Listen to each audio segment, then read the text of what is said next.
Hi. If you're watching this as a rerun, you can skip ahead here. I'm just getting on early because sometimes YouTube doesn't let me on. So just getting on here, making sure everything is ready to roll.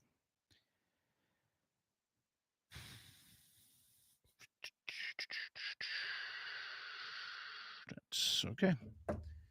Start a question and answer or a poll. Let viewers ask questions or weigh in on a topic. I do that without YouTube having to tell me to do that. There you go.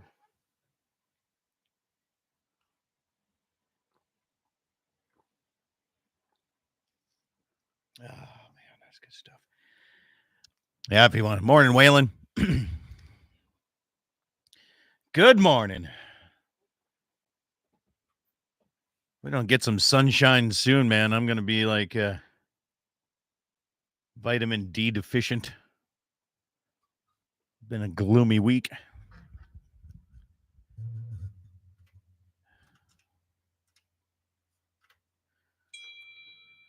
Morning, Dave. Happy. Oh, that's Easter weekend, isn't it? Yeah. Oh. I forgot about that. Oh my. Morning, Levi. Gonna get you on one of these days. Branding's May 31st. Let me double check that. Yep. May 31st. If you want to put that on your schedule.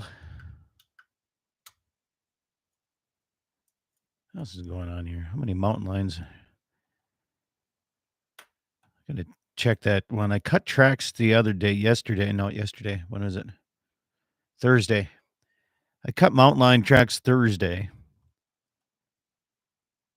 And I know there's some rules here. I got a conditional season in zone 1 opens March 28th.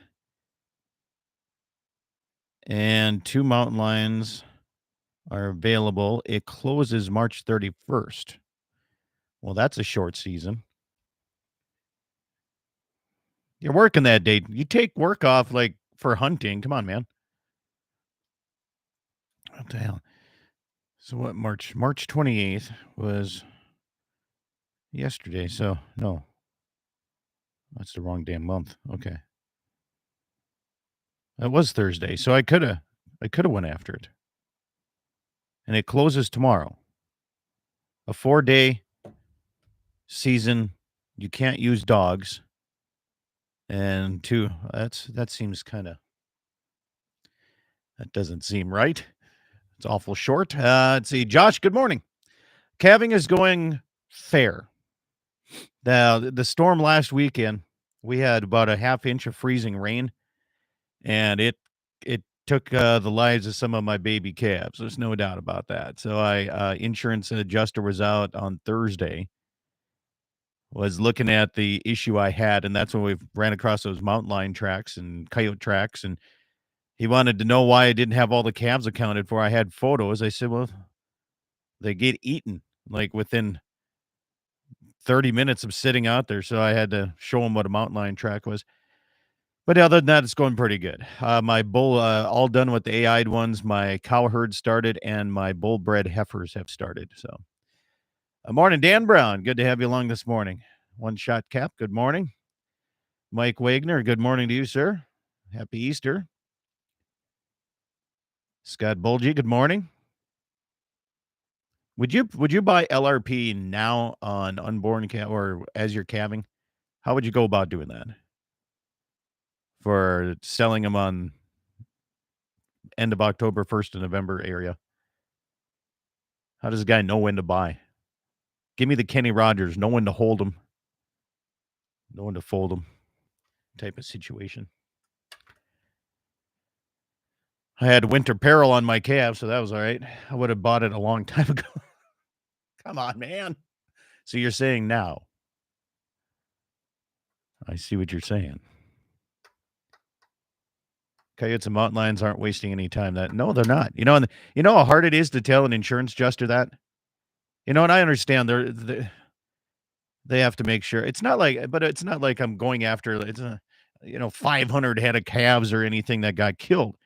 It's like not no. So what's no? What do you mean no, Scott?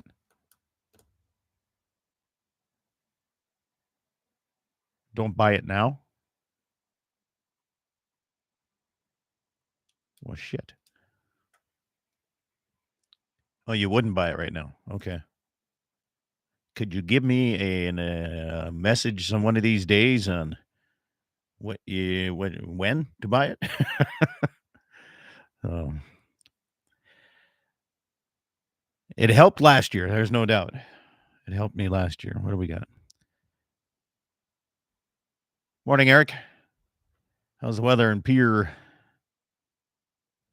See what the weather's doing here. It's kind of icky. Had some freezing rain last night again. Where's my weather app? There it is. Morning, Karen. It does? Okay. All right. Well, let me know, please, and thank you. Morning, Alan. 26 feels like 21. Daytime high of 36 today. Daytime high of 35 tomorrow. Up to 65 on Wednesday next week. There we go. Now we're talking. Cloudy and trying to rain, kind of like here. Okay. Oh, let's get old Daryl on the phone here. We're going to have a little fun with Daryl East today.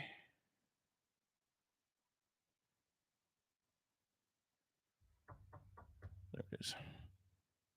Run the damn phone every week, and I forget how to do it today.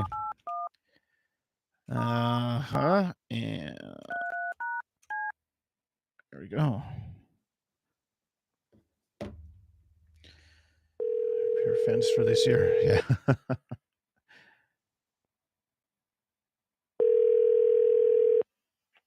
Hello. Morning. Morning. How's it going today? Well, another day in paradise, living the dream. You got moose up in your area? Yeah, too many of them. Yeah. If I get drawn, you think there's a few areas I could go to up in that area that would be Oh yeah. allow somebody up there? Yeah, I think so. I put in for your neck of the woods up in that area. Yeah. Yeah, most people around here want to get rid of the damn things. Yeah.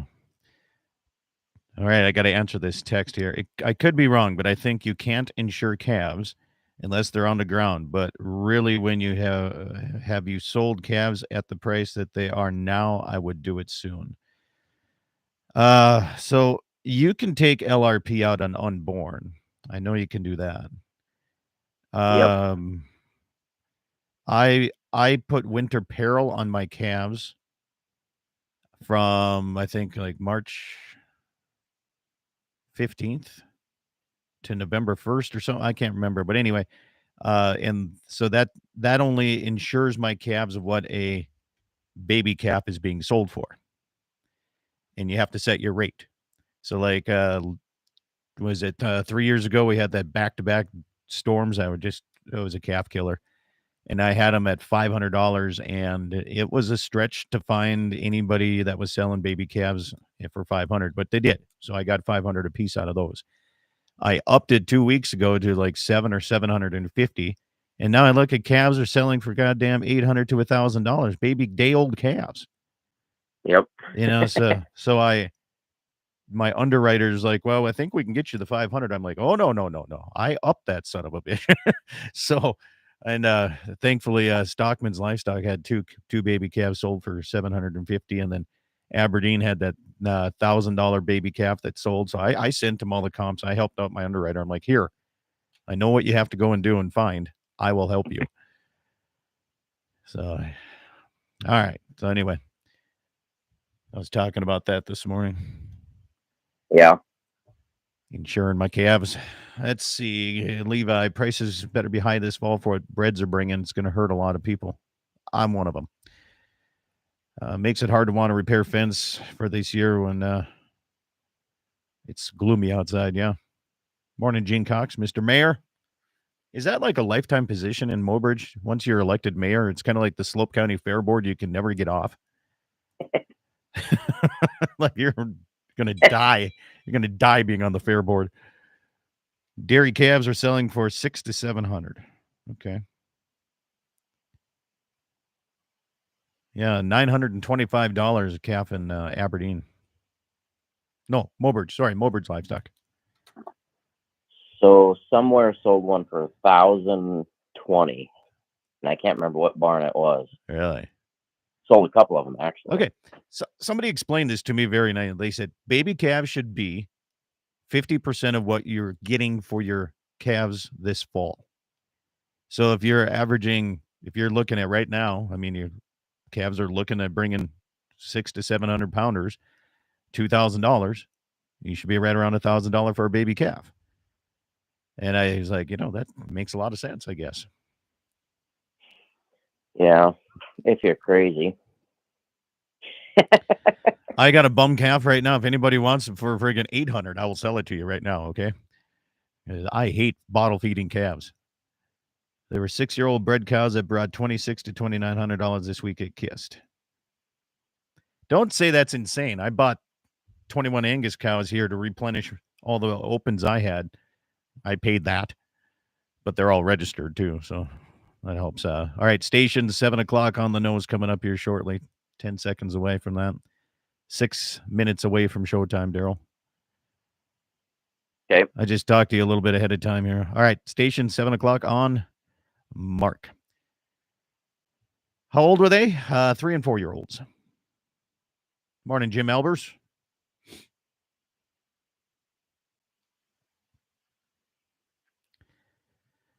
So,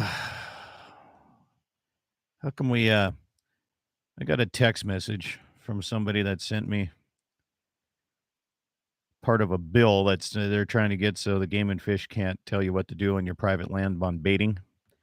Do you know where that's sitting at right now? I think it got shut down, didn't it?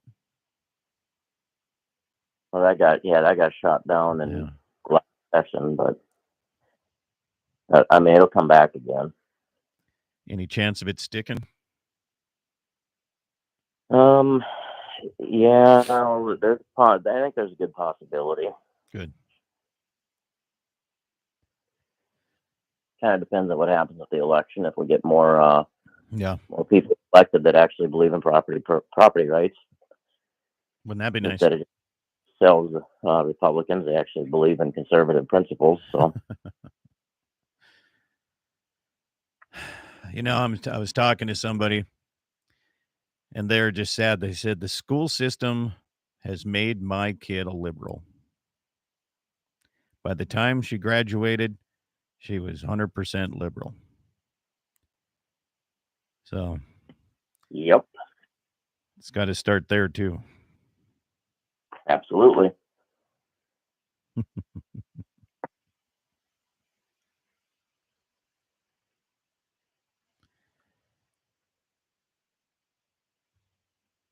Price is good in Pierre. Scott told you there's a guy on Facebook Marketplace selling 3-day-old calves wanting $1,200 a piece. Alan Graham, that's what schools are teaching and preaching. Interesting. I would homeschool before I do that. Here, stand by, Daryl. I got to go grab my iPad. It's on the charger. Stand by.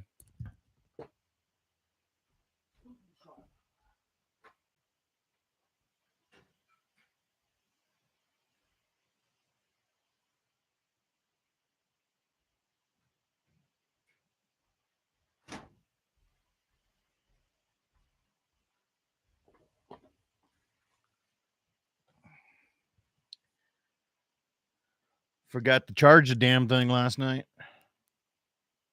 Way to go.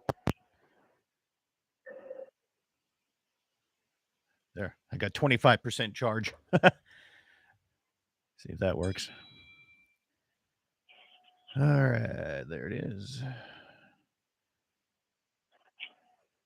Get that going. See if this works. See, now we're ready. Oh, I forgot to take my ivermectin shot this morning. Can't skip that. As I was yelled at for doing this. being the only person that has not gotten COVID or sick for that matter in 3.5 years now. I think I'll stick with it. Yeah, I take one every 3 weeks. Yeah. Have you noticed during the summer months, like I don't get ticks either? Yeah, no, there's a lot of advantages to it. I don't know if it's that or they just don't like me. Well, I mean, there's that.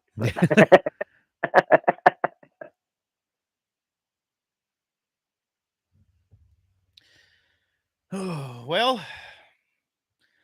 I've been out of sync with what's going on in the world here for the last month because of calving. So you're going to have to update me. So why don't you calve in like May? Because I sell my calves straight off the cows. And I would be selling 400-pound calves then. That's why. Just adjust your sale date. What's that? Just adjust your sale date. I could, but where am I going to keep them? Because I have to get them out of the certain pasture because it's federal and I got a certain turnout date. I got to be out before I can go a turn-in date with my cows into a different pasture. And it's not like I can just go out and round them up really quick. You know what I mean? Yeah. I mean, I wonder if that's the thing I'm struggling with. Your death loss and everything, though, so you give up 100 pounds. I know. That's exactly what my wife said yesterday. I mean, that's, and right now, well, in the last 4 years, if you look at what 4 to 5 weights have been bringing in comparison to 6 weights, you're not that much money off. I agree. You got me between you and my wife. I'm getting closer and closer to get talked into it. But. And you'll be happier. But you'll want to live easier. Here's another thing, though, is then I would be calving heifers in May and not attending any brandings. And then when I ask for people to help me brand in July, stand by. We're starting here shortly. Stand by. 10-second stations.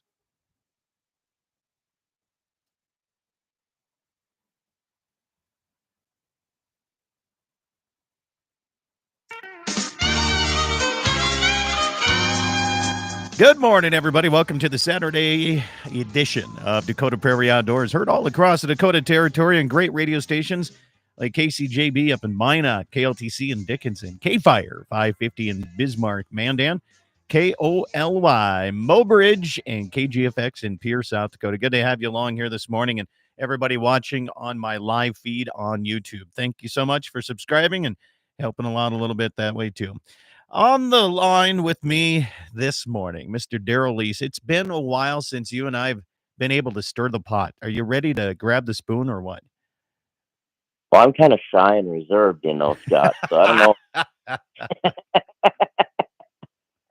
Shy and reserved are two things that probably you won't see on your epitaph ever. So how's it been going, though? I mean, how's life been treating the president of the North Dakota Farm Bureau? I tell you what, it's been great. Thank goodness we've had an easier winter than the one prior for everyone out there. Yeah. Of course, you have in the world of agriculture and that there's still the concern of input costs versus what the gain is going to be on the other end for the grain farmers. Of course, as you know, the cattle market is rallied to highs they've never seen before. So just depends on what segment of agriculture you're in right now. The feedback that I get as president of the North Dakota Farm Bureau varies a lot on that. Yeah. With the with the higher cattle prices, you're also seeing the higher input costs, though.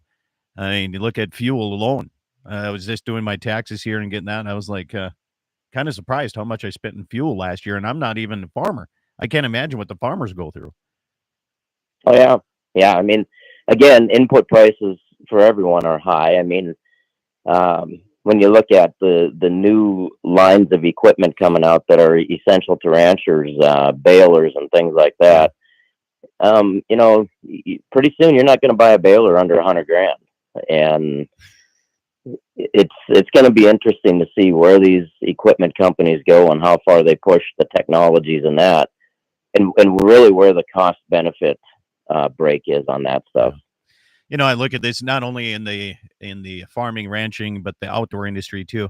Why can't they just make a good old standby like the 870 Remington shotgun, right? Why can't they come out with a baler that just has the basics? It doesn't have to have the auto this and the auto stop your tractor and this and this. Just give me a basic baler, right? I mean, I'm okay turning around looking over my shoulder sometime too. But right now, like you said, you have vehicles. Look at what a new pickup costs. That's crazy. Yeah. I mean, 100,000 is going to be the round number for almost everything. Tractors are way above that. I mean, you're looking at buying tractors that are almost 20 years old. They're selling right now for more than what they were brand new. Well, you see the 4440s, the 4350s, any of the 40 series and John Deere's right now, which are late 70s, early 80s tractors, and they're bringing more than they sold for 40, 50 years ago. Yeah.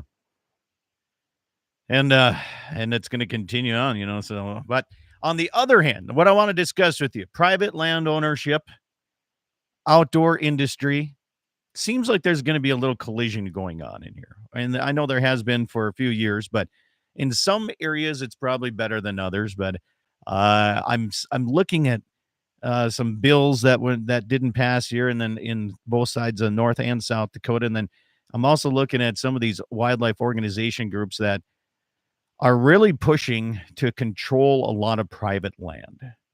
And in order to get on this little, I don't know what you call it, program, you have to let so many people in order to do this. And, it's like, you can't really get anything for the landowner without saying, well, we got to open it up to everybody to hunt, or we got to, we're trying to improve the wildlife. Well, in order to do that, you have to do this. How come it just can't be straightforward? How come we always have to go through all these loopholes all the time? Well, because any program that's put out there for the quote unquote farmer or rancher is generally backed by people that don't really care that you're in business, Scott. I mean, so what do we expect from them? I mean, you have environmentalists pushing them, you have animal rights people pushing them, you have other land controllers pushing them, my scenic and, byways type people, and my, we can't have people making a living on the land. We have to rewild it, Scott. We have to rewild it. How come they do that in like New York City or Los Angeles? How come those are the ones that are always spending the money for people like you and I that are out here trying to do what we do and just have a regular day? Well, and so you get these organizations that push these things. Their big donors come from the big cities. So what happens in the big city for them to make their money is different than what they want to have happen out here. And they don't really care if anyone else makes money. It's all about them. So as long as their opportunity exists in the big city, they don't care if opportunity exists out in the rural areas for us. They just want to come visit it and be able to see wild horses or buffalo or bison or whatever, right? And wolves and big predators and grizzly bears and all that they're introducing to a lot of areas that people really don't want either. Yeah, and I'm hoping that the reintroduction of these things and the lack of control of them, I hope we have people starting to visit Yellowstone and seeing a wolf, one on the back, one tearing at each leg, taking down these precious animals that they want to see out there. I really hope that starts to happen. Yeah, but then they'd look at it, Daryl, and say, well, that's just part of life. No, there would be some that would be appalled. I think we'd be surprised how many would be appalled, because I don't think most of those people understand what nature really is. Yeah. Jamie Olson was my guest here last week or the week before, and we're talking about the wolves. He's out of Wyoming, and we're just discussing, introduction in Colorado and putting him. He says, after working for Fish and Wildlife Services for many, many years now, he's hired by basically every rancher in the area to protect the predators from their livestock. He says it's just not if, but it's just a matter of when they're going to start showing up in the Dakota Territory on a more regular basis. We know they're around here. We know we have them. Minnesota's got them. Canada's have them. Montana has them. Wyoming has them. We're surrounded by states that have wolves. So it's just a matter of time. And also grizzly bears now. They're evidently Montana Fish, Wildlife and Parks, is that what they call it over there, just released a statement how far east the grizzly bear has now moved. And we're talking down in the Ekalak area, Camp Crook area, the Cave Hills. Wow. Yeah. Yeah. That would make me real happy. Can you imagine? And then not only that, but then think about wild hogs then. There's people that want to establish a certain amount of those in and across the Dakota Territory too. And that's just a whole nother can of worms. Well, again, I don't think they understand real nature is brutal. And they all think real nature is just this pristine, beautiful, existing thing. But real nature is brutal. It is. Yeah. Well, I tell you what, Daryl, we're up against our first break. We're going to just keep discussing this and more about the introduction of different animals and how people are. I mean, it's money talks, and I'm worried that it's going to be coming closer and closer to the Dakota Territory here. We'll have more with Daryl Lease coming up your way here on Dakota Prairie Outdoors. Phone lines are open, 888-9-DAKOTA, if you want to talk today.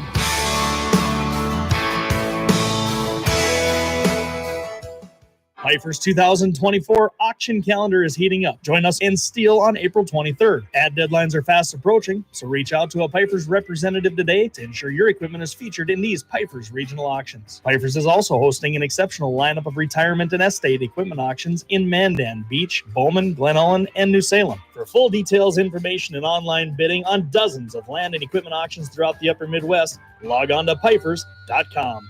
Bowman Livestock Marketing, Bowman, North Dakota, had a sale on Wednesday due to the weather. 759-pound steers were selling for $2,146 a head. 608-pounders at $1,781 a head. 599-pounders anywhere at $1,900 and up. 426-pounders at $1,648. And 491-pounders anywhere at $1,630 to $1,650 a head. Some of the older cows weighing 1,420 pounds were at $1,831 and 1,595 pounders up to $2,057 a head. Bulls went anywhere from $2,600 to $3,100 a head. For more information and a full market report, go to BowmanLivestockMarketing.com or find them on Facebook. Bowman Livestock Marketing, serving the tri-state area for all of your livestock marketing needs. Agriculture is a community of hard work, passion, optimism for the future, and a commitment to the livestock and land. For over 80 years, Dakota Community Bank and Trust has been a leader in ag financing. Our local lending team knows the industry and the challenges, from droughts to winter blizzards. Stop by one of our branches today in your work boots or cowboy boots. You're always welcome. Dakota Community Bank and Trust, that's what we do. Equal housing lender. This portion of the program is brought to you by Freedom Repair. Whether it's a tractor, baler, your cutter, your combine, or air seeder, Freedom Repair comes to you and helps you get fixed up and back in the field. 19 plus years experience. Give Lucas Kelly a call at 701-440-1945. That's 701-440-1945. Freedom Repair, veteran owned and operated. MoPro Guide Service, the best on Lake Oahe. Brent and his staff will give you the most enjoyable fishing experience, always having the latest in electronics, gear, and the most comfortable Lund boat on the water. Fish with somebody who lives in Mobridge, South Dakota, the heart of Lake Oahe. If you need a place to stay, the Morest Motel has newly updated rooms with free internet, a family-owned and operated business. Go to OaheWalleyes.com. That's OAHE Walleyes.com for the best fishing experience Lake Oahe has to offer. Rockin' 7W has all the panels you need. Rockin' 7W also does trailer repair on any size trailers, mobile welding, and custom cattle hauling. Call Justin at Rockin' 7W at 701-206-1030. I'm Dale Falke with Dakota Community Bank and Trust, where we believe in investing in your business and your community. With our commercial loans, we understand the importance of supporting local businesses to help your business thrive. Choose Dakota Community Bank and Trust where your success is our priority. Serving the community, looking out for you. At Dakota Community Bank and Trust, that's what we do. Equal housing lender. Piper's 2024 auction calendar is heating up. Join us in Steel on April 23rd. Ad deadlines are fast approaching, so reach out to a Piper's representative today to ensure your equipment is featured in these Piper's regional auctions. Piper's is also hosting an exceptional lineup of retirement and estate equipment auctions in Mandan, Beach, Bowman, Glen Ellen, and New Salem. For full details, information, and online bidding on dozens of land and equipment auctions throughout the upper Midwest, log on to pipers.com.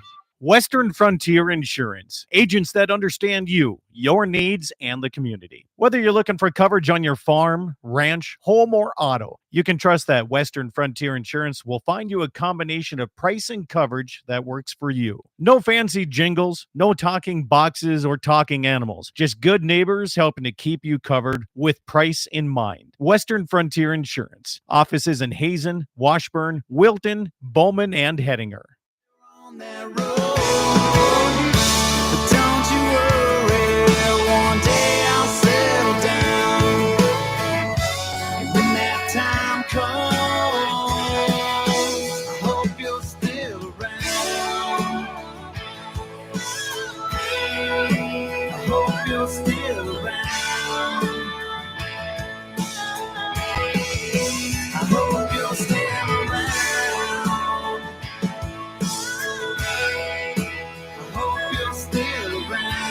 Welcome back, everybody. Dakota Prairie Outdoors continues here on a Saturday morning. Daryl Lease, the president of North Dakota Farm Bureau, is my guest.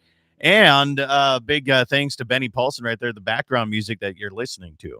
He is now the new host, Daryl, of Dakota Cowboy TV program. I heard that. Yeah. So good guy. I don't know if you know Benny very well, but just a good guy. So Benny and I rode bulls at the same time. You did? 30 years ago, yeah. All right, I'm going to tell you my story. South Dakota, Leeds, South Dakota, a little bar called the Greenfield Pub. Okay? The owner of this guy, it's a long-haired dude, like, I mean, rock and rolling type guy, right? And tattoos everywhere. He's got a ponytail down to his butt. And my wife and I are sitting in there going, you know what we should do someday?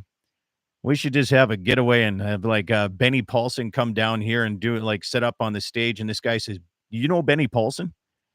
I said, yeah. He goes and grabs his phone. His name is Colin Greenfield. And he shows me a picture of him and Benny. He says, I used to ride bulls in college with Benny. So, and you're now the second person here. It's like everybody knows Benny. It's crazy. Everyone knows Benny. Yep. Good guy. Good guy. Steve messages in and says, hey, the only two radio hosts I still listen to right here. Thanks. I appreciate that. Thank you very much. Yeah, thank you. You bet. He said, shut off the TV and the radio 4 years ago. Don't listen to any of that except for our shows. All right. Thank you. Appreciate that. All right. So some of the text messages coming in here. Says, me and my neighbor last fall, we're at our town celebration. We're talking about the wild cat population and that both of us have shot about 15 cats last summer. And we got yelled at by some ladies that have moved out from the cities. And they don't understand that cats are so hard on the bird population. So wildcats, I haven't thought of that myself. Oh yeah, no, the feral cat thing is very real. I mean, so not only are they hard on the bird population, but you want a disease transferring little rodent, a feral cat is it. Really? I mean, they will transfer leptospirosis, parvo, and those kind of things, and you never know what strain.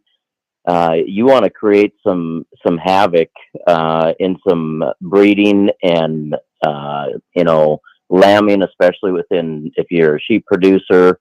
Even in the pigs, there's certain things they'll bring in, certain leptospirosis that cause breeding and farrowing issues there and abortions and stuff. If you want to spread disease, you let feral cats run the countryside wild. Not only that, yes, they are very much hell, especially on your pheasant population. Is that right? Like the town of Bowman has a huge feral cat problem. I don't know if you know that or not. No. Yeah, the town of Bowman is crazy full of wildcats everywhere. And I don't know if they're mousing around between the buildings and the alleys or what they're doing, but I know there's an issue there because you can go behind some of the buildings and you take some alleyways and there's cats everywhere. I don't think it's legal to shoot them in town, and I think the cats know that. So, but yeah, you're going to start seeing these urban people that want to move in. So I give credit and discredit to the show Yellowstone. A show finally showing something about the ranching lifestyle, even though maybe it might not be accurate to how some of us do it. I give credit to them at least shining some light on, showing the issues of big corporations trying to take over land. What I don't like is people want to move out into the rural areas and live like that. They want to become that now. Right. And they're bringing their ideologies from big cities into the rural America, including not only on the agricultural side, but the hunting and fishing side too. Well, but that's going on for decades. I mean, that whole thing. I mean, look at Montana, especially western Montana, and now it's moved all the way into central and eastern Montana, pretty heavy. Yeah. American Prairie Reserve. That back to everything we talked about. Oh, the land it's pristine, and human intervention should not happen out here. That is not right that humans, inhabit this beautiful, pristine nature, and let's introduce all these things that want to kill each other out there in the wild. So if people don't know what the American Prairie Reserve is, it used to be called, what was it, Buffalo Commons way back in the day, and then they switched and it's an anti-agricultural group. It's a land-grabbing, multi-billion-dollar funded organization that tries to buy up all of the private property and just let it go. So if you're a neighbor to any, and they switched the name so many times because it went from Buffalo Commons to there was like 3 or 4 different names, and now it's American Prairie Reserve. But once they got, if you're a neighbor of any land, they don't take care of weeds. They don't have water systems. They truly want it to all go back to the old way. And the old way isn't always good. All right. I mean, we could go back in the old way of living in a sod house. It's probably not very good to us, right? We could, shorten our life expectancy back in the old days when it was like 35, you're considered an old timer. It's not always a good thing to go back that way. Farmers and ranchers have put in not only vast amounts of water lines and water systems that all of these animals, whether wild or domesticated, are using, but they've also, look how since the 80s, man, how the farming techniques have came, and you're utilizing more land, feeding more people with less input. I mean, it's just how come they can never see that side of it, Daryl? Well, they're just, because most of the decisions being made on these things are by cubicle dwellers in a big city. It all goes back to there's no one with real common sense out there. And then you get the sellouts on the sportsman side. And what I mean by sellouts on the sportsman side or on the outdoorsman side, there's a guy running for governor, I believe, in Montana, Ryan Busey, that is a typical classic example of a sellout on the sportsman side. For years, he was a Kimber Arms representative. Okay. He all of a sudden has flipped in the last, 6, 8, 10, 12 years to the Gabby Gifford control guns, shut people off the land out there from having, agriculture. I think he's one of, and I haven't traced this one back to exactly the American Prairie Reserve, but he believes in those kind of concepts. And he used to work for Kimber. That's my understanding. He used to work for Kimber. So I've seen a lot of these people that they portray one way, but when you really dig down deep, it's like they follow where the money's going to take them, right? Oh, you just said what I was going to say. Right. They chase the money. Yeah. They don't care about anything else. They chase the money, and whatever's paying them today, that's what they believe. Yeah. It's too bad. It really is, because you see that a lot on and I'm going to pick on like plots land.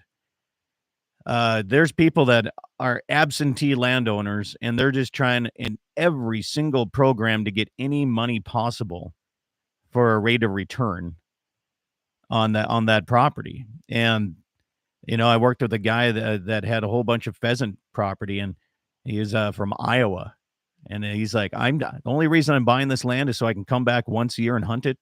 He said, other than that, he said, I don't care. And it's like, well, that's not helping. That's not helping one bit, and it was great farmland, and he just let it all go back. Basically, didn't even plant grasses back into it. He just let it go, just so he could come back and hunt pheasant that one time a year, Daryl. Oh, yeah. Yep. Yeah. Well, let's talk about the whole CRP program. Well, hold on now. I wanted to save that for the second half, and we're coming up against our next break. So, but yes, Trent Luce and I had a great discussion about this 12 years ago when I first met him. And I got a nice little story about that. I'll tell you here when we get off there. We'll do that. Levi Nelson says, did you know that Benny Paulson was in a rap video? Yes, I did. Called Who We. Have you seen it, Daryl? I have not seen it. I knew he will was. Send you the link. It is, I think, hilarious.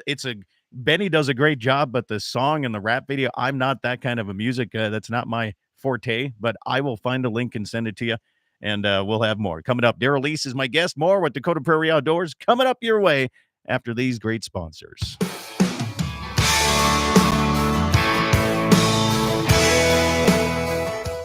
Piper's 2024 auction calendar is heating up. Join us in Steele on April 23rd. Ad deadlines are fast approaching, so reach out to a Piper's representative today to ensure your equipment is featured in these Piper's regional auctions. Piper's is also hosting an exceptional lineup of retirement and estate equipment auctions in Mandan, Beach, Bowman, Glen Ellen, and New Salem. For full details, information, and online bidding on dozens of land and equipment auctions throughout the upper Midwest, log on to pipers.com.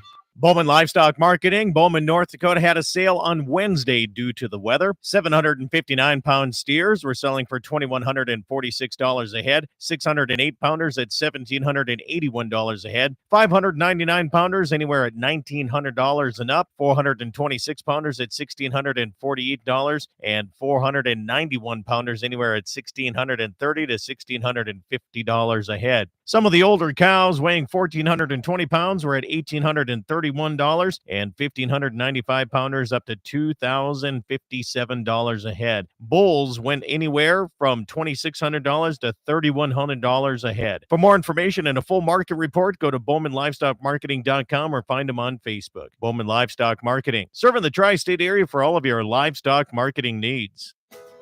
Agriculture is a community of hard work, passion, optimism for the future, and a commitment to the livestock and land. For over 80 years, Dakota Community Bank and Trust has been a leader in ag financing. Our local lending team knows the industry and the challenges, from droughts to winter blizzards. Stop by one of our branches today in your work boots or cowboy boots. You're always welcome. Dakota Community Bank and Trust, that's what we do. Equal housing lender. This portion of the program is brought to you by Freedom Repair. Whether it's a tractor, baler, your cutter, your combine, or air seeder, Freedom Repair comes to you and helps you get fixed up and back in the field. 19 plus years experience. Give Lucas Kelly a call at 701-440-1945. That's 701-440-1945. Freedom Repair, veteran owned and operated. MoPro Guide Service, the best on Lake Oahe. Brent and his staff will give you the most enjoyable fishing experience, always having the latest in electronics, gear, and the most comfortable Lund boat on the water. Fish with somebody who lives in Mobridge, South Dakota, the heart of Lake Oahe. If you need a place to stay, the Morest Motel has newly updated rooms with free internet, a family-owned and operated business. Go to OaheWalleyes.com. That's OAHE Walleyes.com for the best fishing experience Lake Oahe has to offer. Rockin' 7W has all the panels you need. Rockin' 7W also does trailer repair on any size trailers, mobile welding, and custom cattle hauling. Call Justin at Rockin' 7W at 701-206-1030. I'm Dale Falke with Dakota Community Bank and Trust, where we believe in investing in your business and your community. With our commercial loans, we understand the importance of supporting local businesses to help your business thrive. Choose Dakota Community Bank and Trust, where your success is our priority. Serving the community, looking out for you. At Dakota Community Bank and Trust, that's what we do. Equal housing lender. Piper's 2024 auction calendar is heating up. Join us in Steel on April 23rd. Ad deadlines are fast approaching, so reach out to a Piper's representative today to ensure your equipment is featured in these Piper's regional auctions. Piper's is also hosting an exceptional lineup of retirement and estate equipment auctions in Mandan, Beach, Bowman, Glen Ellen, and New Salem. For full details, information, and online bidding on dozens of land and equipment auctions throughout the upper Midwest, log on to pipers.com. Western Frontier Insurance. Agents that understand you, your needs, and the community. Whether you're looking for coverage on your farm, ranch, home, or auto, you can trust that Western Frontier Insurance will find you a combination of price and coverage that works for you. No fancy jingles, no talking boxes or talking animals. Just good neighbors helping to keep you covered with price in mind. Western Frontier Insurance. Offices in Hazen, Washburn, Wilton, Bowman, and Hettinger. On that road, but don't you worry, one day I'll settle down. And when that time comes, I hope you're still around. I hope you're still around. I hope you're still around.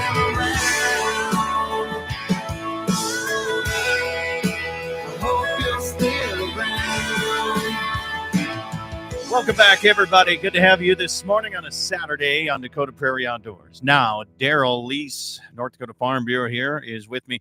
Also, if you're looking for the video of Benny Paulson, then he rides bulls in a rap video. Go to the YouTube or anywhere, and it's Master P, just the letter P, and the song is called Ooh Wee. OOOHHHWEE. So there you go, Daryl. I sent a link to it to you. You I'm gonna have to watch. go out and feed cows this morning. You'll be ooh wee. You'll be Ooh wee. yeah. But if you want to see Benny Paulson in his rap video, it's pretty cool. And when I had him on, this is years ago. I got to get Benny back on here. He came down and did a show with me here in the studio, and we were discussing that. He says, "Yeah, they just called me up out of the blue, wanted me to come out and ride bulls for a video, and I went out there." And he says, "Had a lot of fun, and then came back home." He said, "I didn't even know what the video was about."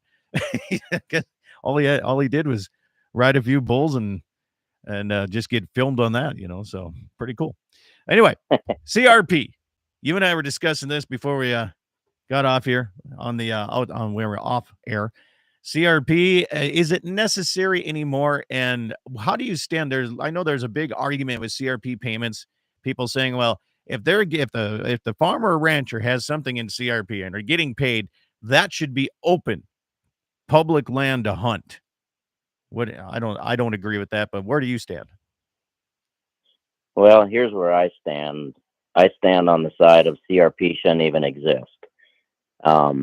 It started out with a great idea in the 80s, though, Daryl. I mean, there was a lot of highly erodible land, but I think farming practices have changed enough now that you don't see that anymore. Well, I take that back. There's one farmer up by Galva. I don't know what he does, but on a windy summer day, there's about a mile stretch that you can't see on that highway right there. So not everybody, I should say, is taking those farming practices, but for a good majority of them, they are. Well, but let's get back to a CRP is a community killer. It was a community killer in the 80s. How when so? it came up. And well, okay, so that was my generation that was just getting ready to become our own farmers and ranchers, right? I graduated in 91, late 80s. If you're going to become a farmer and rancher, you're going to start making that move, while you're in high school to prepare when you're done. So every piece of land that was owned by somebody of the age of that would be retiring went into CRP in our area. Yeah. So it took the opportunity away from my generation. And now they're trying to make a resurgence again. So many people in my generation, what did they do? They wanted to be in agriculture, so they became agronomists. They started egg service things. They started agronomy type businesses. So now there's a big push on CRP again. Guess what generation's getting whacked again if this is successful and a big push on CRP again? Yeah. The same one they whacked in the late 80s. Yeah, I guess I haven't thought of it that way. Yeah. Yeah, I mean, so if you take, you want to know why the average age, one of the reasons, it's not the only reason, but one of the reasons the average age of the American farmer in general is near 60 years old is because there was a generation that lost the opportunity. Generation gap in there. Yeah, absolutely. And so when you do that, you automatically are going to have a rise in that age. Now, the other reason is, and this applies more to ranching. I love ranchers. We're livestock people. I'm not a grain farmer. I'm a livestock guy.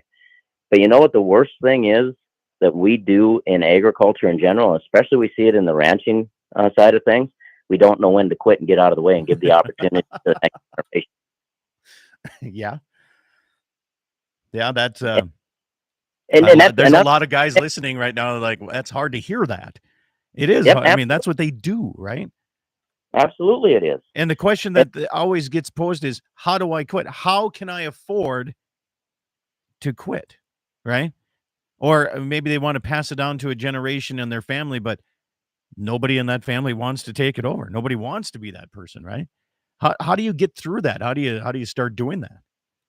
Well, so this is a situation that I get approached about being president of North Dakota Farm Bureau. Is like I've been approached by numerous more tenured farmers and ranchers. Okay, I'll call them that because I'm over 50 now. So if you're older than me, you're tenured. You're not old anymore, right? So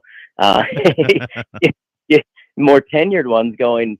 I don't have anyone. I'd love to work with a young person to get this too, and at least a handful of them. I know the situation. I look at them. I go, you had a young man working for you.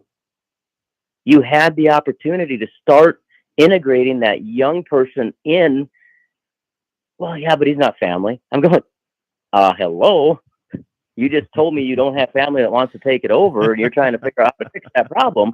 You can't make someone do what they don't want to do. Right. And if your sons or daughters don't want to do it, you had the young man that showed the passion. He loved every minute of it out here. Yeah. And you missed your opportunity. We have to open our eyes because the opportunity is probably around us. And a big thing about working with family, and this is a term I use for a lot of people when they ask my advice on how to split some things up once in a while. I say equal isn't always fair, and fair isn't always equal. Nope. And Nope. that's a hard one for families to understand that one too, because they're like, wow, so-and-so is going to get mad, right? If we don't do this or give it to this person and we want to split it even or whatever. Sometimes sometimes it works, Daryl. Sometimes it works very well. Very seldom does it work very well.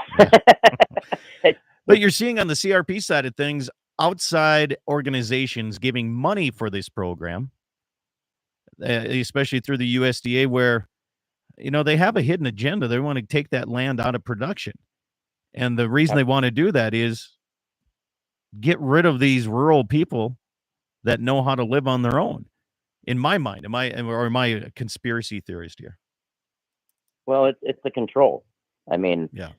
It's a control mechanism from a lot of different ways. You control the food.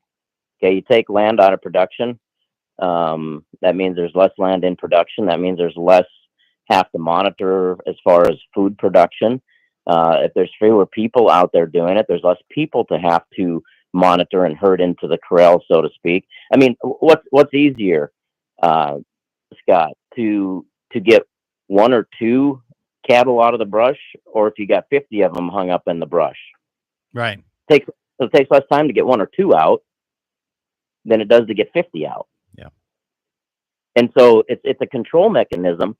Here's what really concerns me on the CRP thing. And I've had phone calls like this, and I had a long conversation with a couple people last year that didn't even live. They grew up on the family farm. They farmed their family farmed themselves for a while. Now they're that tenured age, right? Yeah. And they were approached by a young man or a pair of brothers that were young that were coming back to the farm, but the family farm didn't have enough for them to sustain. But this land was there, and they've been renting it. But the CRP payment was going to be more than what they were renting for. And here was the thing that was told to me. It's like, well, I don't want to have to deal with people. So the government check is just, you know, right. it's there every time. Path of I least said- resistance. Yeah. Right. And we hit the easy button. Why do we hit the easy button? Because we've been too fat and sassy and had it too easy in America for too long. And it's the same reason that we have a runaway government, all the way down to the local, all the way up to the national, federal level, because we're complacent. Why are we complacent? If we'd have truly had struggles, we wouldn't be complacent people. We've never been hungry in this country. That's what it's going to take to fix this country. It's sad to say. I've been saying it for 25 years, that until this country is truly hungry, and they're going, well, there's do-gooders out there. Well, there's hungry people out there. No, there's people that are hungry from time to time. There is no one truly hungry in the United States of America. There may be hunger from time to time, but even in the 30s, you see the pictures of the black and white video of the food line, right? There was still food to put in the food lines. That's not true hunger. Ethiopia, they don't even have food. That's true hunger. Yeah. And so we're fat, sassy, and complacent. And we're become comfortable because of it, because we have had generally things pretty good. And the attitude of, well, if it doesn't affect me, I'm not going to get involved in it. It eventually affects you. And these CRP things, again, community killers. It was a community killing program back in the 80s.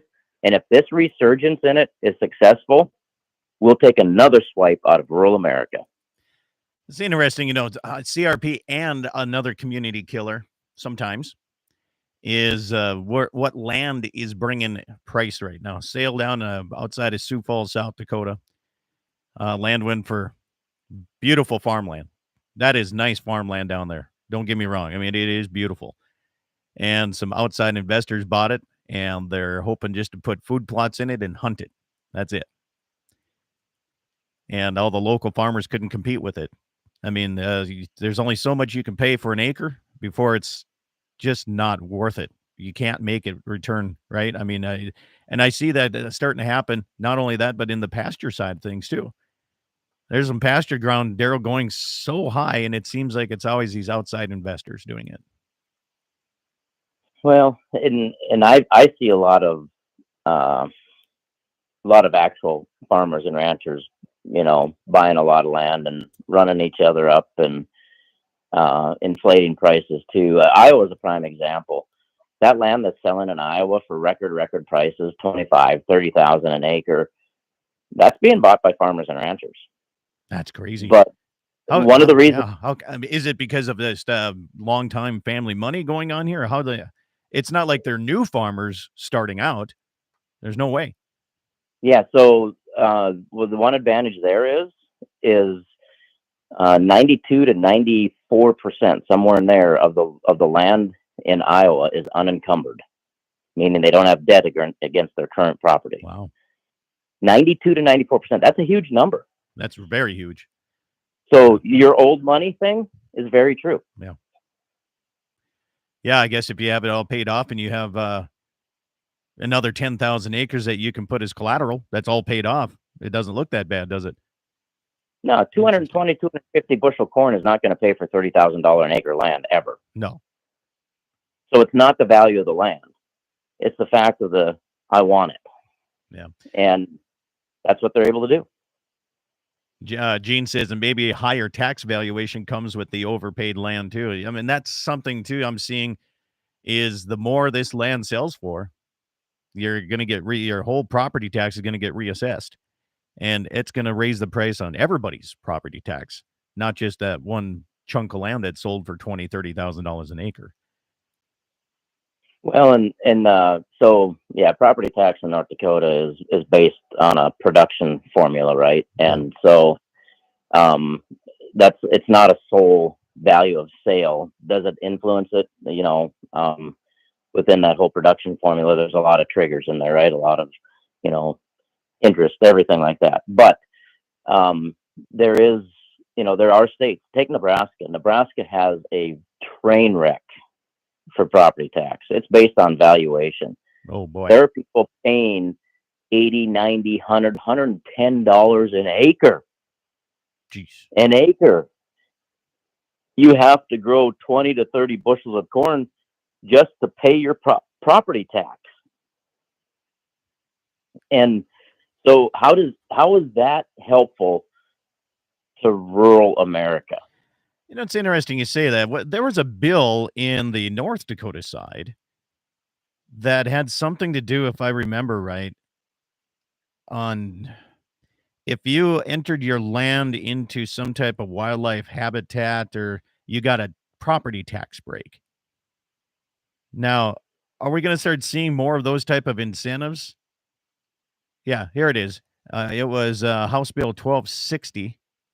And it was signed by the governor. So I'm not sure if you're aware of this one here. Private landowners for the development of habitat on private property for addressing fish and wildlife populations. It allows the Game and Fish Director to issue a special antlerless elk depredation management license to landowners upon payment. And this is eligible for a license, cannot charge for fee hunting. And you get tax breaks too. So interesting. You're starting to see you give incentives to put your land out of production so you can even pay your taxes. See, when you do things like that, you have a system that is failing. When you have to do things like that, the system is failing. If the system is failing, you get rid of the system. Yeah. Well, when you can give away money to other countries, and then you have to worry about signing a late night bill to make sure that your own, I see people are calling my cell phone. You can't call that. So sorry about that. I'm going to send that to voicemail. But anyway, I mean, you can't take care of your own government, but yet the same government that's trillions of dollars in debt, and they don't know where some of this money is going, Daryl. They're the ones that are telling me I got to pay my taxes, and then they audit me. Well, and a country, I mean, this has been going around a lot lately on social media. A country that can afford to send money to foreign countries, but can't afford to control its own border, is a corrupt country. So if a person takes, like you take CRP, that's a USDA model. I'm not too happy where the USDA is going right now. I mean, you got some very good people like in our local offices, great people, but you get above them and, their boss's boss or whatever. I don't think they've seen a day work out in the farm or ranch a day in their life. And they're making the decisions for everybody else. And I'm not sure how I feel about that.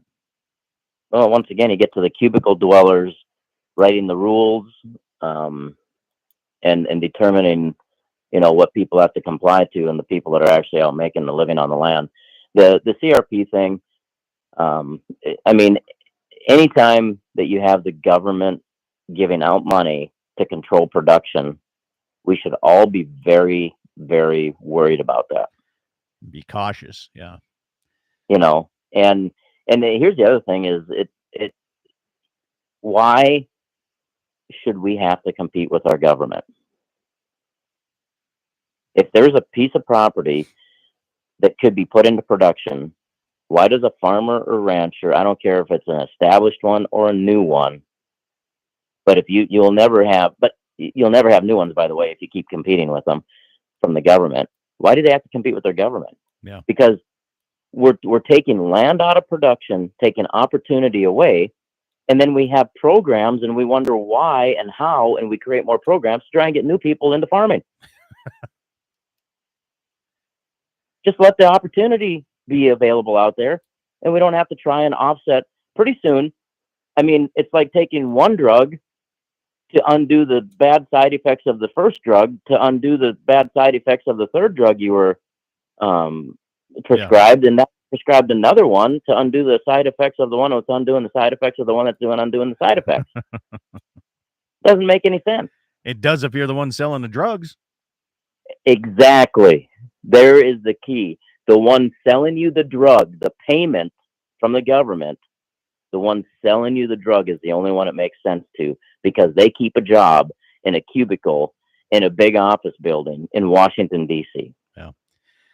If people want to get in touch with you or the South Dakota Farm Bureau, what's the easiest way to find you guys? I mean, you go on the website, do an inquiry into there. You can do everything from, find out what events we got coming up. Ours is ndfb.org. South Dakota's, I'm not 100% sure what their website is. But you can just search South Dakota Farm Bureau. Yeah. And that's the easiest way. Me, I'm not very shy. I've always put my phone number out there. They can give me a call directly on my cell phone, 701-337-6698. Many people that listen to your show and my show already have that anyways, as about the 150 texts I get every day. So, so they can get a hold of me that way also. Perfect. Now we're going to stay with me. We got somebody calling. We're going to do that off on YouTube side. Eat some meat, drink some milk. Thanks for tuning in today, and have yourself a great weekend and the rest of it. And warmer weather's ahead. All right. Stations, thank you so much. We're going to give you a couple seconds here, and we're going to continue on to the YouTube side of things. Daryl, you ready to take a phone call? You bet. Sorry. Yeah, sorry. Didn't get your call while we were still on the radio, but we're still on our YouTube live channel. What's on your mind today? This is Dave from Minnesota. Hey, Dave. Yeah, I was just with the CRP thing there. For me, it worked out good. And it was because of you guys, when I signed up, I checked my contract real good to make sure that the public can't hunt on the CRP. So I thank you for that. Yeah, you got to read the fine print. There's no doubt. I would have never even thought of that, but because what you guys had said. But I had 17 acres that was marginal land and always produced, but not real good. So I put that in CRP, and then how you guys were talking about young people. I got 2 young guys that are running my ground now, and one's just turned 30 and one's 28. So it's worked out that way. And I got more money for I got $300 an acre rent, and it helped because I took that 17 acres and put it in CRP. But 17 acres isn't going to make or break the next generation. I mean, we're talking. No. Yeah. I mean, I'm just 300 acres, and I farmed my whole life on it. And so I just retired, but it was interesting how you guys bring that subject up, and it has worked out for me as of right now. So, yeah. But you're also helping some young ones too. I'm sorry, Daryl, go ahead. Here's my question. Will it work out for the future though? Because by having the government interfere in market values, now people buy land and they disregard the value of it because of the marginal land in it, because they can get a government payment. Yeah, you're right on that. Yeah, you're always worried about that. And I can remember when I started farming back in the 80s, we were always complaining that the government was controlling too much of the price in the first place. Is the way we always felt. Different way, and this is the way they're doing it. Then they did it by telling you, we'll pay you to not grow wheat, or we'll pay you to not grow this or not grow that. Now they're doing this payment that, we'll take that land out because it's your least profitable land on your property. Well, the generation that's going to pay for that too. Huh. Yep. So, Dave, thanks for calling up. I appreciate it. Sorry, didn't get you on when we were on the radio side of things. Sorry about that. No, that's fine. So I want to thank you. All right, you bet. Have yourself a good day. See ya. Yep. Dave. Bye. You bet. So, well, at least he's got some young guys working in there, Daryl. That's nice. Absolutely, that's a positive. I like to hear that. Yeah, no doubt about that. Good grief, you got to, you look at over my home country in Raleigh Flash area, there was a lot of people that put stuff in CRP. Oh yeah. There was a ton of it. And then they also put it into plots land. So they were kind of double dipping on the cost on that. And, you know, I mean, because that $1.50 or $2 is going to make or break you, you know. I wonder what it is anymore. I think it varies on what kind of ground you have, what the money, what Yeah. the plots payment is. Yeah. Some people I heard were getting some pretty good payment out of it, but I don't know what really good means to one person compared to the other. Well, any government payment isn't really good in my mind, so whatever. Alan Graham says the younger generation can't afford to get into farming and ranch, and the only way they can do it is to inherit it. And even that's tough too because of death tax now. Good grief. You know, I mean, what they're trying to do there. But there's where planning comes in. But that's that is the hard planning comes in. Yeah. You can't try and turn it over to the next generation when you're 75 years old. You have to start when you're 55 and start working them in slowly. They have to be willing to put the sweat equity in for not a lot of money at times as a young person. And the person on the other end has to be willing to give up some control before they're 80. Yep. And that's hard, giving up that control, right? Oh, really hard. That's the hard one. They're like, and a lot of people don't want to, just don't want to deal with it. They're like, you know what? You guys can deal with it when I'm dead. But they don't understand the complications that what's involved in that because they've never had to worry about that. Death tax, you know, the inheritance tax. Right. Gene says, to the argument of public hunting on CRP because of my tax dollars, can I plug my camper into your house in town? You probably got a government payment for a tax break or something in there too. That's probably true. So here's my argument on that is like, I tell people that tell me that and I go, well, then just leave your door open because if I'm driving by and it's lunchtime, I'm going to go to your fridge. What do you mean? You got a bunch of subsidized food in your fridge. Yeah, there is. Yeah. Or can I just take your electric car for a spin? Right. Right. Is all CRP programs in North Dakota allow public access? No. No. It's only if you sign up for the plots program, put that in. CRP is different. CRP, it's still your own private property. You can do with it. You can post it. You can not post it. You can do with it what you want. But you can also put CRP into the plots program too. You can get 2 payments on that. Yep. And there's enhancers out there that Game and Fish or DNR, depending on what state you are and what they call fish, wildlife parks, whatever. There's different incentives that they put on, whether it be plots or other add-ons that may have those strings attached to them. Yep. That's why you got to read the fine print in those contracts. A few years after CRP started in 1985, you could walk from Hettinger to Mott, and almost the whole way through, you could walk on CRP. Really? That's crazy. Yep. That's crazy. Steve says, sure, after you charge with gasoline generator with your electric car. Yeah, exactly.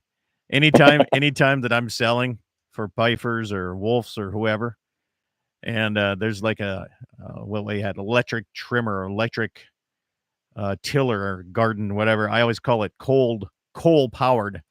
I don't ever call anything electric. I'm like, here's a coal powered lawnmower. And everybody's like, what? I'm like, how do you charge it? You got to charge it. It's all because of coal, baby. Well, Daryl, I think we answered every question and started more with CRP.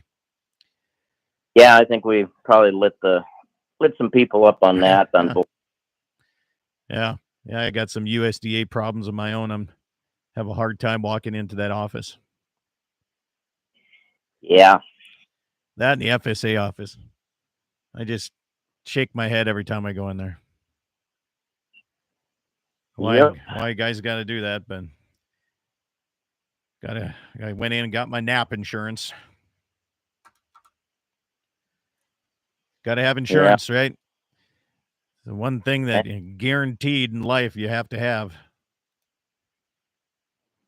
Well, to a point. They make you have anyway, I should say. Oh, Yeah. What the hell? Jay Berg's calling in? Jay You Berg. still got Daryl on? You still got Daryl on the air? I'm in the cabin pasture and I got some time. I need to give him shit about claiming he was a bull rider. Go ahead. He's listening to every word. Jay, just get, What's that? I can't hear you. You're cutting out. You're too short. You're cutting out on me. Try again. oh, Grief. don't get run over by a wild cow, Jay. You know, I'm not. Actually, I got one I got to go tag. We got 3-way across. It's a beautiful morning. Sharp shoes sound awesome this morning. And I got just one. I'm checking the bag out. But it's been hot and heavy. Well, I think we've only got a few this morning, but now we had 20 yesterday. So, in the cows, and got down to 5 heifers, thank God. So, but Yeah, if my AI tech was a little bit more accurate, I'd be down to 5 heifers too. well, I know if you could just hire someone with the shit that could AI cows and even pregnancy test them for you, you'd be right up there, boy. But you keep dealing with this low hanging fruit. Yeah, Scott, you need to hire someone that has feeling in their hands and doesn't have two bad eyes. They can see what they're doing. I got feeling. I got feeling in my hands. Just ask my wife. No, you feel with your hands. Don't have feeling. You feel. Well, I just wonder what they did in that Wilton wing area, because when I watch him AI my heifers, he puts it in the wrong damn hole. Yeah. That's the arm. we're a lot of German back there. What, Gudentite? Yep. I'm glad you waited till I was off air to call in.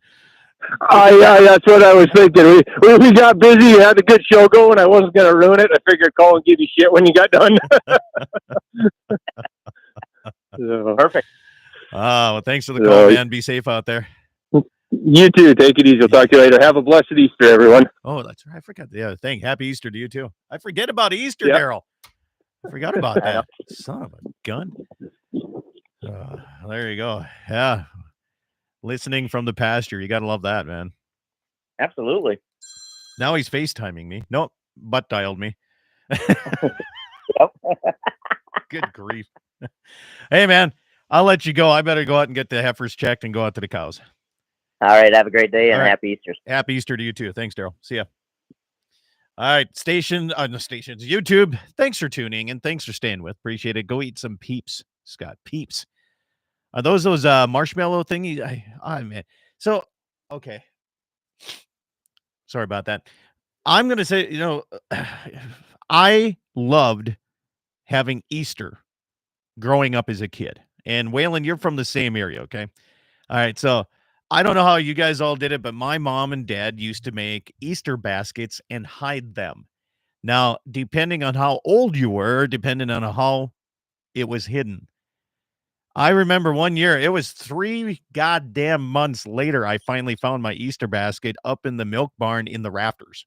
Okay, and the only reason I was up there, everybody forgot about it, right? I was the only one that didn't get their Easter basket, and it was like tough. You got to look for it. Right. So, yeah, good. Yeah. Same way with you, man. We had some good times growing up that way. Like, not everybody, you had to work for it. And by the time I found the Easter basket, most of the candy that they had in it was pretty nasty. It was pretty bad. Peeps are terrible. Mom and dad used to hide out baskets too. Yeah.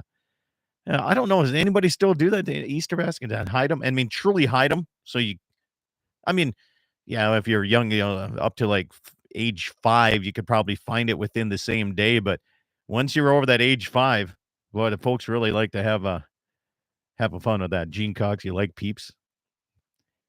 I'd rather eat Peeps than candied corn and any of those chocolate Easter bunnies, or that the chocolate egg that you open it up. It's got kind of like a creamy. I don't like that stuff. So, but anyway, I got to go check cows. You guys have happy Easter to everybody. And remember the reason for it too here. Happy Easter. Have yourself a good day. Catch you guys later.